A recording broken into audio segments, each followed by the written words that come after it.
dương nghiệm mà chỗ đó hưởng pan ca nghĩa bao dương đôi định mình than chẳng chắc là nó việc có chụp pan ca mới đây nơi cả lạnh ca nghĩa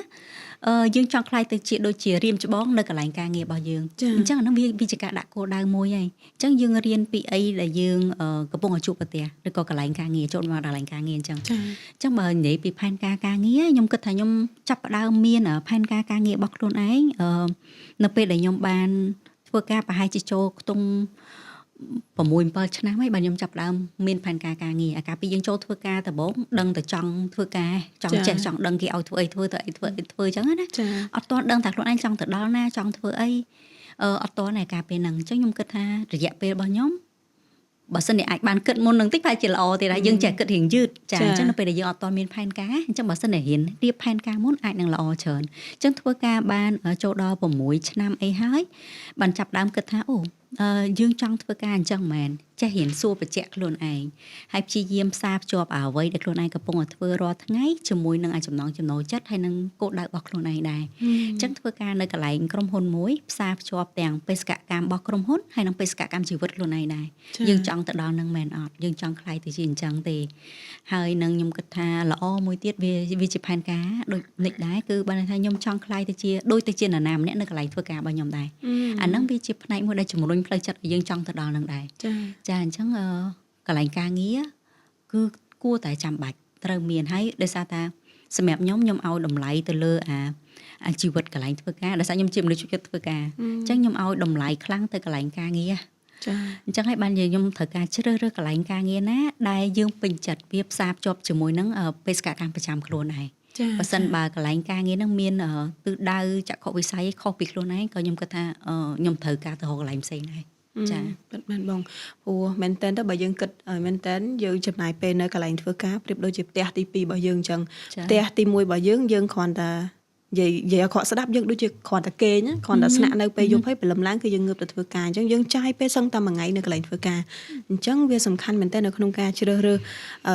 បរិស្ថានការងារដែលសមស្របជាមួយនឹងចំណង់ចំណូលចិត្តរបស់យើងទើបអាចនៅបានយូរអង្វែងហើយនៅក្នុងការរៀបចំនេះដែរបើសម្រាប់បទពិសោធន៍តខ្លួនរបស់ខ្ញុំមានផែនការរបស់ខ្ញុំថា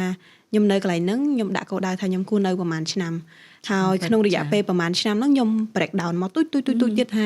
មួយឆ្នាំដើម្បីសម្រេចបានគោលដៅហ្នឹងតើយើងត្រូវធ្វើគេខ្លះឆ្នាំទី2តើត្រូវធ្វើគេខ្លះឆ្នាំទី3តើត្រូវធ្វើគេខ្លះនិយាយឲ្យស្ដាប់ទៅនៅ MS ខ្ញុំនៅបាន3ឆ្នាំអីហើយប៉ុន្តែ2ឆ្នាំដំបូងនោះគឺនៅជា part time កាលហ្នឹងនៅរៀនបដាហើយធ្វើការបដាតែអត់តន់រាប់ចូលហើយខ្ញុំគិតថាខ្ញុំអត់រាប់ចូលព្រោះពេលហ្នឹងយើងដកបទពិសោធន៍ផងយើងរៀនផងខ្ញុំចាប់ដើមរាប់ចូលគឺនៅពេលដែលខ្ញុំចាប់ដើមចូល full time គឺមួយឆ្នាំអញ្ចឹងមិនលាក់បាំងបងទេ3ឆ្នាំនេះខ្ញុំបែងចែកផ្សេងៗគ្នាឆ្នាំទី1ជាឆ្នាំដែលខ្ញុំ invest ខ្ញុំហៅថាជាឆ្នាំដែលខ្ញុំ invest គឺអីក៏ដោយមានអីក៏ដោយដែលត្រូវឲ្យខ្ញុំធ្វើត្រូវខ្ញុំជួយបានធ្វើឲ្យខ្ញុំរៀនបានគឺខ្ញុំនឹងធ្វើបើទោះបីជាអត់ទាន់មាន benefit អត់ទាន់មានប្រាក់ខែសមស្របជាមួយនឹងអ្វីដែលខ្ញុំធ្វើក៏ដោយអញ្ចឹងឆ្នាំទី1ជាឆ្នាំដែលខ្ញុំ invest ឆ្នាំទី2ជាឆ្នាំដែលខ្ញុំចាប់ដើមដកថយបន្តិចឧទាហរណ៍ការងារខ្ញុំធ្វើ10ខ្ញុំចាប់ដើមដកថយមកត្រឹម7ត្រឹម8មិនមែនថាយើងដកទាំងអស់ហើយយើងដកក្នុងកម្រិតមួយដែលយើងនៅតែអាចរក្សាគុណភាពការងារយើងបានប៉ុន្តែយើងពង្រឹងគុណភាពការងារយើងវិញ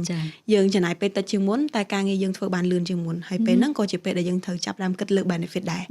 ឆ្នាំទី3ការងារប្រហែលជាអាចជាថយជាងមុនតិចទៀតប៉ុន្តែជាឆ្នាំដែលយើងធ្វើឲ្យគេស្គាល់ស្នាដៃយើងកាន់តែច្រើនអញ្ចឹងសម្រាប់ខ្ញុំនៅក្នុងការងារខ្ញុំដាក់គោលដៅ3ឆ្នាំហ្នឹងហើយបន្ទាប់ពី3ឆ្នាំហ្នឹងទៅគឺត្រូវវិលទៅគោលដៅអប់រំមកវិញហើយសម្រាប់ខ្ញុំវាទៅមកអញ្ចឹងចាល្អមែនតើហើយខ្ញុំគិតថាខ្ញុំបានស្ដាប់ហ្នឹងក៏សប្បាយចិត្តដែរប៉ះសិនបើក្មេងស្រីគាត់ចេះរៀបចំល្អអញ្ចឹងគាត់ដឹងថាគាត់ត្រូវទៅណាគាត់ដឹងថាគាត់ចង់បានអីហើយគាត់ដឹងថាគាត់ត្រូវបានទទួលអីត្រឡប់មកវិញអាហ្នឹងវាជារឿងល្អមួយល្អមែនតើសម្រាប់ក្មេងស្រីហើយខ្ញុំគិតថាជីវិតការងារគាត់នឹងជួបរឿងរ៉ាវច្រើនហើយនៅក្នុងវ័យការងារហ្នឹងហើយតម្រូវឲ្យគាត់ទៀមទាក្នុងការគិតរត់តែល្អអន់ចាជាពិសេសកន្លែងធ្វើការដែលគាត់រើសមិត្តភ័ក្តិនៅកន្លែងការងារដែលគាត់ត្រូវខ្សែគប់ហើយនឹងមិត្តភ័ក្តិដែលខុសពីកន្លែងការងារដែរព្រោះថាវ័យហ្នឹងយើងត្រូវមានផែនការច្រើនជាងនឹងទៀតអញ្ចឹងអ្វីកន្លែងដែលយើងនៅអ្នកដែលយើងខ្សែគប់ហ្នឹងវាសុទ្ធតែមានផលជះទៅលើផែនការជីវិតរបស់យើងទាំងអស់